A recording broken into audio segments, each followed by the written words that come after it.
estuvimos viendo acerca de qué, de las enfermedades, ¿sí? ¿Se acuerdan? Sí. Pastor, él dio la palabra, así que se acuerdan. Acerca de las enfermedades, ¿sí? Y vamos a seguir un poco trabajando con este tema de la enfermedad y la salud. No es una clase de educación para la salud ni de psicología, sino que entendamos y nos metamos más en lo que somos como seres humanos, ¿sí? Cómo nos ha creado Dios.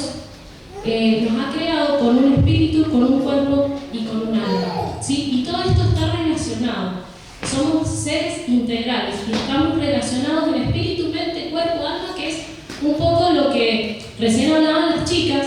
Y el pasaje, para comenzar, 1 Tesalonicenses 4, ahí sí, avanzamos en la diapositiva, dice: ahora que el Dios de paz los haga santos en todos los aspectos y que todo su espíritu, alma y cuerpo se mantenga sin culpa hasta que nuestro Señor Jesucristo vuelva. 1 Tesalonicenses 4, 20. Este pasaje nos marca que tenemos que entender que el concepto bíblico es una palabra que es tripartita o una tricotomía. ¿Qué quiere decir esto? Que somos alma, somos cuerpo y somos espíritu, ¿sí? Y hay toda una tradición, sobre todo desde el enfoque médico, que a veces pone el foco solamente en el cuerpo, ¿sí?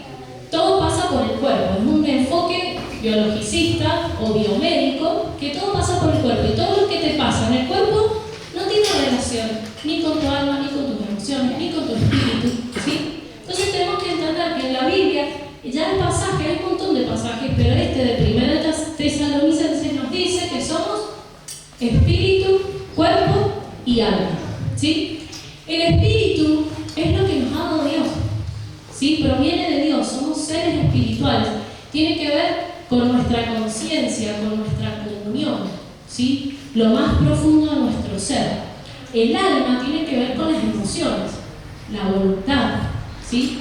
La mente, dentro del vocablo alma, la relaciona también los pensamientos o las percepciones psíquicas, y el cuerpo tiene que ver todo lo que es la fisiología, la morfología, la anatomía, y es este instrumento que tenemos, el cuerpo, para comunicarnos, ¿sí? Nadie puede ver en lo profundo del alma de alguien o el corazón, ¿sí? Yo no puedo verte el corazón, órgano sí, pero tus emociones, tus sentimientos, tus pensamientos no los puedo ver, pero sí, a través del cuerpo yo me comunico, ¿sí? Tengo esa relación con el exterior.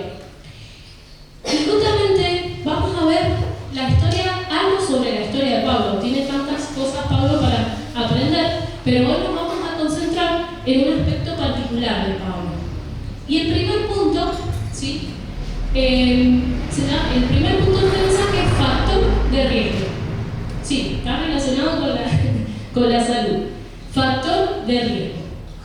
Vamos a buscar 2 Corintios 12:6. Si me acompañan. Si quisiera tratarme, no sería ningún necio al hacerlo, porque estaría diciendo la verdad, pero no lo haré, porque no quiero que nadie me atribuya méritos más allá de lo que pueda verse en mi vida u oírse en mi mensaje. Muy bien, gracias. Acá está Pablo hablando. Dice, si yo quisiera jactarme, podría hacerlo. Hay otra versión que dice, yo estoy a la altura de otros apóstoles. Si quisiera que me alabaran, lo podrían hacer. Si yo quisiera, en términos míos, agrandarme, lo puedo hacer. Porque estoy a la altura de otros aún más que otros apóstoles, dice Pablo en otras versiones. O sea, él tenía esa posibilidad de enorgullecerse, tenía esa posibilidad de agrandarse en nuestro vocabulario, tenía la posibilidad de enaltecerse, ¿sí? Y acá, por eso, factor de riesgo, el punto 1, el factor de, bueno, esa imagen la veo, pasamos, factor de riesgo, es cualquier característica o algo en nuestra vida, algún factor que no es una realidad, no es un hecho, pero se puede convertir en un problema.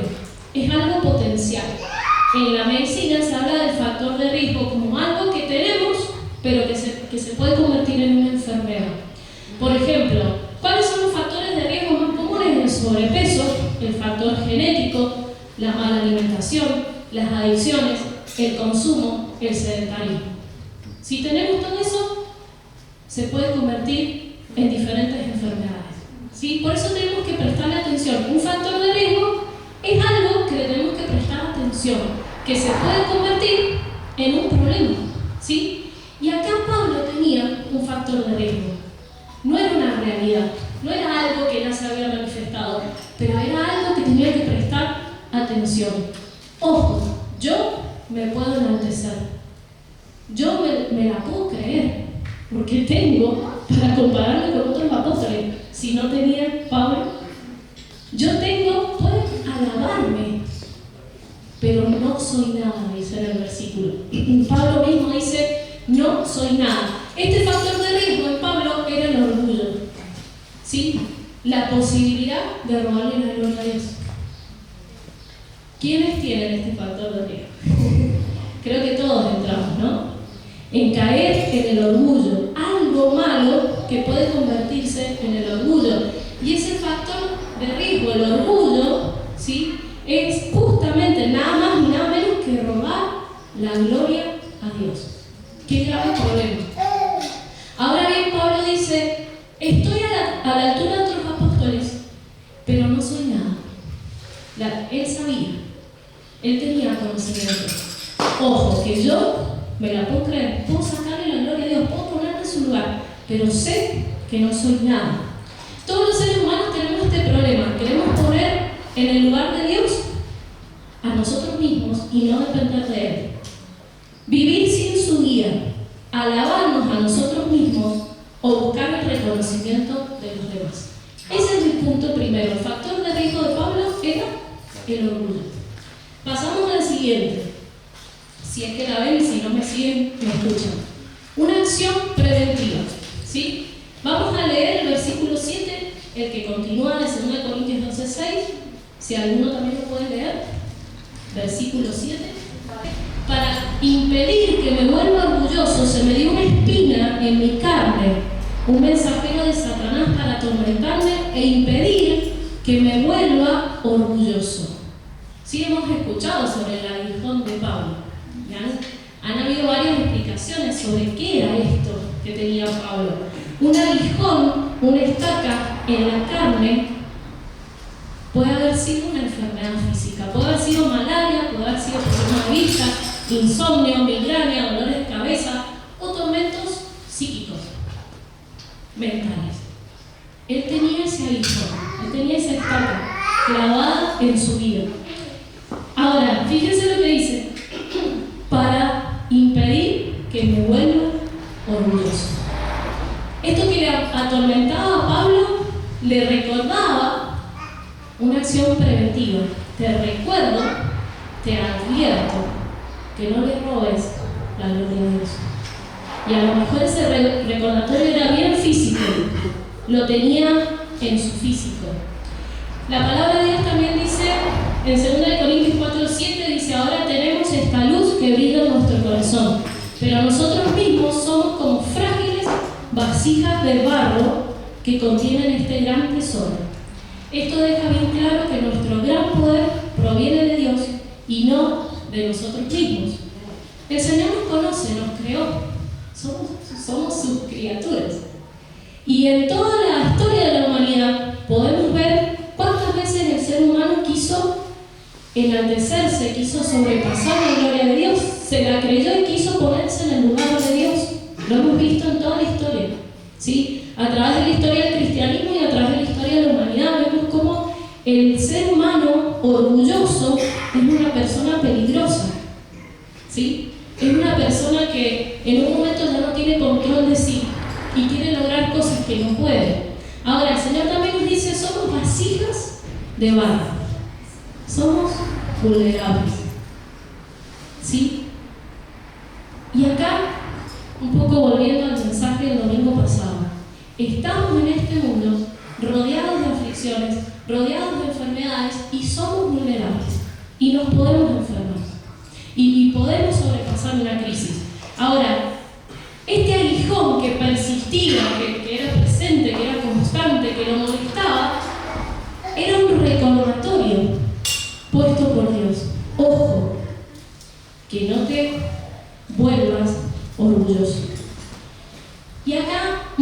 sobre la salud, la enfermedad y los tiempos en que Dios nos va tratando, recordaba un poco el periodo final de la historia de mi mamá, ¿no? Sus últimos días que fueron tan largos y hemos estado tan presentes en ese tiempo, y ella realmente sí sufría de esa enfermedad que era el orgullo, la enfermedad del orgullo, ¿sí?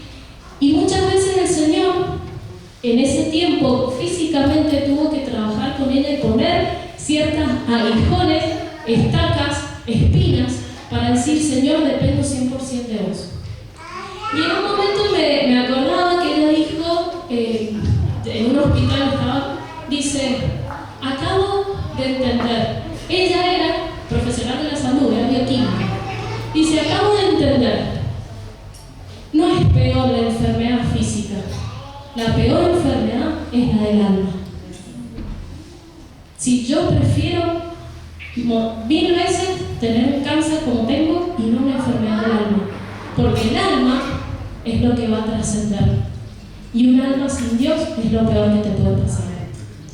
Esas palabras dichas de una persona que está sufriendo son tremendas, porque entendió, quizás en los últimos días de su vida, entendió cuál es la esencia, cuál es el mensaje, para qué vivimos, cuál es la enfermedad que peor nos hace, la del orgullo, ¿sí? O ese aguijón que tenía Pablo que persistía.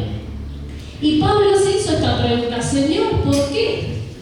¿Cuántas veces nos hemos preguntado en cualquier circunstancia de la vida, sea en enfermedad o en otras circunstancias que nos cuesta entender? Señor, ¿por qué? Señor, ¿por qué nos permitís?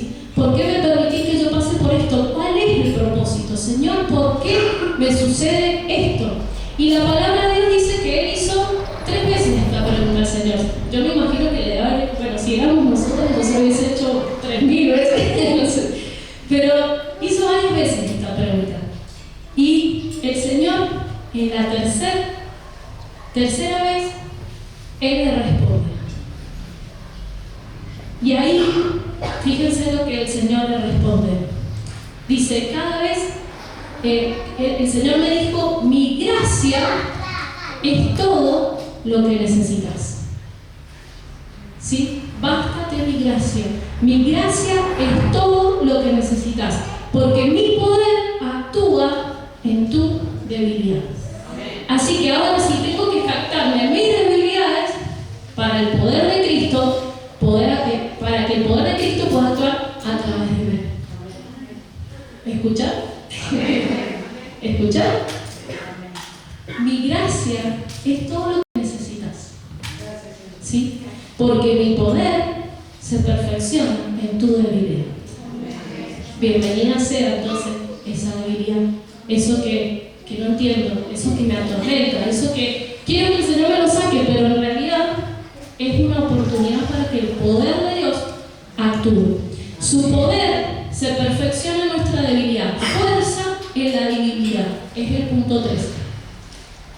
Y acá tenemos un pasaje, ese ya lo pasamos, muy conocido, que lo usamos mucho, que es Filipenses 4:13, o 4:13, dice: todo lo puedo en Cristo que me fortalece. Todo lo puedo en Cristo que me fortalece, quien me da las fuerzas, ¿sí? Cuando yo soy débil, su fortaleza se hace grande en mí. Dice: aumenta el poder de Dios y su gracia, y nuestra debilidad se va disminuyendo. Cuando te sentís débil, ¿qué es lo que buscas para que te fortalezca? ¿En dónde estás buscando esa fortaleza? La debilidad y la enfermedad de Pablo era la posibilidad de que Dios manifestara su poder. Cada tanto el Señor nos recuerda que somos humanos vulnerables y que dependemos de Él. Cuando andamos sin problemas, sin nada, sin enfermedades o sin problemas de cualquier índole, empezamos a creer que somos todopoderosos.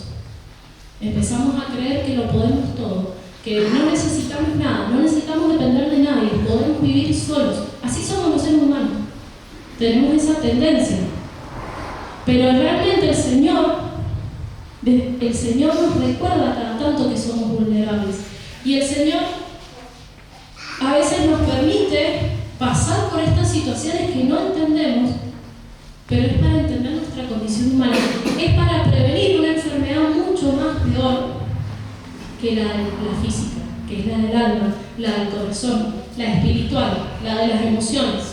En nuestra debilidad el Señor se hace fuerte, ¿sí? Debemos renunciar al principio de este mundo que estamos bien si no tenemos problemas, si todo anda bien, si no. Cuando tenemos problemas, tenemos que entender el poder de Dios en nuestra vida y sus propósitos. ¿A quién atribuimos a veces esas cosas? No, que Dios es injusto. No, que por culpa de, o caemos en la queja. Cuando en realidad el Señor, esa es la situación donde nos quiere tratar, donde quiere moldearnos, doblegar nuestro carácter. No hay otra manera, ¿sí? Vuelvo a insistir, lo vimos, fuimos testigos, el trabajo que hizo el Señor con mi mamá, la pongo a dar un poco de ejemplo, pero llegó un punto a reconocer al Señor de tal manera y a tener una experiencia con Él. Ahora la pregunta es, ¿por qué al final? ¿Sí? Una vida trascendental, punto 4. Y justamente les pongo ese gráfico porque buscando sobre otro tema, sobre la psicología evolutiva para otra cosa, me encontré con este gráfico que es el concepto del mundo sobre la vida y las edades que vas pasando y las crisis o los momentos que vas pasando en la vida. Esto es de la psicología. El concepto de este mundo te dice que la trascendencia, trascender, acordate cuando estés llegando al final de tu vida. Al principio va a pasar otras cosas, vas a jugar, te vas a revelar, vas a producir, vas a vivir una vida placentera y trascender al final. Este es el concepto de este mundo. ¿Sí? El concepto de este mundo. Pueden pasar todas esas cosas, pero ¿por qué no empezar a vivir una vida trascendental cuando ya conocemos al Señor Jesús y lo tenemos en nuestro corazón? Él nos dice que somos seres espirituales. Trascender es tener una íntima comunión con el Señor, es poder comunicarme con ese ser creador de todo, del cielo, de la tierra, de mi propia vida, y ya puedo tener una relación con Él. ¿Por qué vivir en este mundo la escalerita que todos siguen y recién acordarme del Señor? O en la vejez, o cuando estoy en problemas. Dice, una persona que vive y cree conforme al Evangelio de Cristo es alguien que ha comenzado a transitar un camino que a medida que avanza lo transformará en una persona verdaderamente espiritual. Somos seres espirituales, ¿sí? Volvemos al primer diapositivo. Somos espíritu, alma y cuerpo. ¿Con qué te estás comunicando más? ¿Dónde estás centrando tu vida? En las emociones, en lo que sentimos, en nuestro cuerpo. Bueno, de con los jóvenes hablamos esto de vivir la vida fitness, de siempre estar bien. O nos estamos concentrando en lo espiritual, en lo trascendental, ¿sí? ¿En dónde estamos poniendo el foco? Por supuesto que hay que cuidar nuestro cuerpo, por supuesto que hay que cuidar nuestra alma, es todo un conjunto.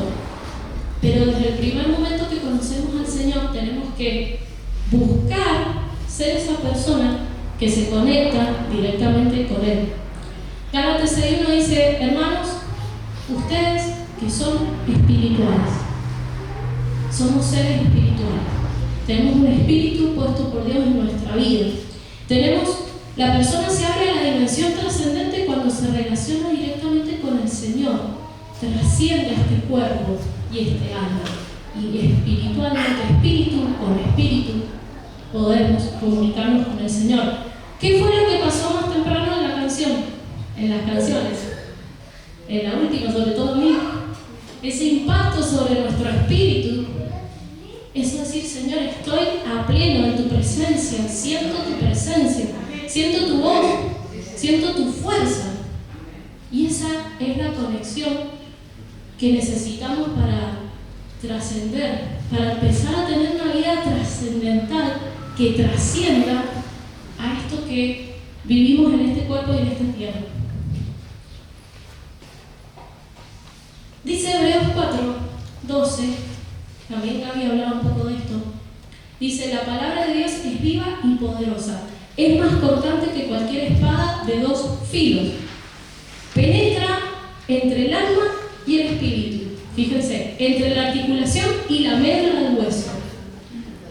Deja al descubierto nuestros pensamientos y deseos más íntimos.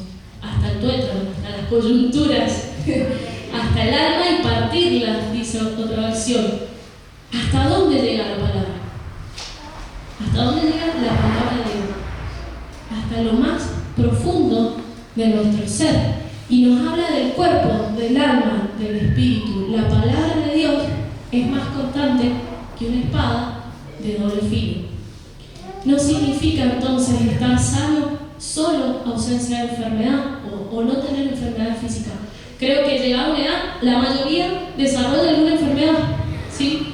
Sí, si hay un factor o si no hay un cuidado, pero en realidad una vida sana espiritualmente es aquel que deja que la palabra penetre hasta lo más profundo. Y esa expresión, hasta partir el alma, hasta partir nuestro orgullo, nuestro yo. Esa palabra que penetra, que implica entonces una vida trascendental, dejar que esa palabra penetre, tener una íntima comunión de nuestro espíritu con su espíritu. Si no lo logramos, sí es una señal de enfermedad. Si no tenemos esa relación directa, continua, si no podemos entablar esa comunicación, ese diálogo con el Señor, hay una enfermedad.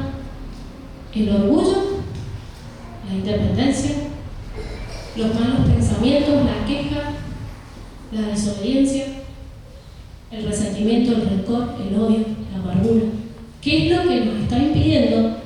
Porque esa enfermedad pone una capa, una coraza, una fortaleza, veíamos recién, y no deja que la palabra penetre hasta lo más profundo. Ezequiel 36, 26 al 27. Creo que es la siguiente diapositiva. Les daré un corazón nuevo y pondré un espíritu nuevo dentro de ustedes. Les voy a sacar ese corazón terco, corazón de piedra. Les daré un corazón tierno y receptivo. Pondré mi espíritu en ustedes para que sigan mis decretos y se aseguren de obedecer mis mandamientos, mis ordenanzas. Qué gráfico el Señor. Tienen un corazón terco. Tienen un corazón de piedra. A veces no puede penetrar la palabra en nuestro ser, porque hemos creado una fortaleza, una coraza alrededor nuestro, vuelvo a insistir, de resentimiento, de rencor, de amargura, de odio, de queja. Y decimos, Señor, esa palabra no entra, no nos dejamos entrar. Esto es palabra de Dios. Hoy es la palabra de Dios lo que están recibiendo. Y ustedes tienen que empezar a recibirla en su corazón, porque si el corazón es, como dice, terco, de piedra, no vamos a dejar penetrar esa palabra. Dice, les voy a poner un corazón tierno y receptivo. Proverbios 4:20, 22, hijo mío, presta atención a lo que te digo. Escucha a mis palabras. No las pierdas de vista.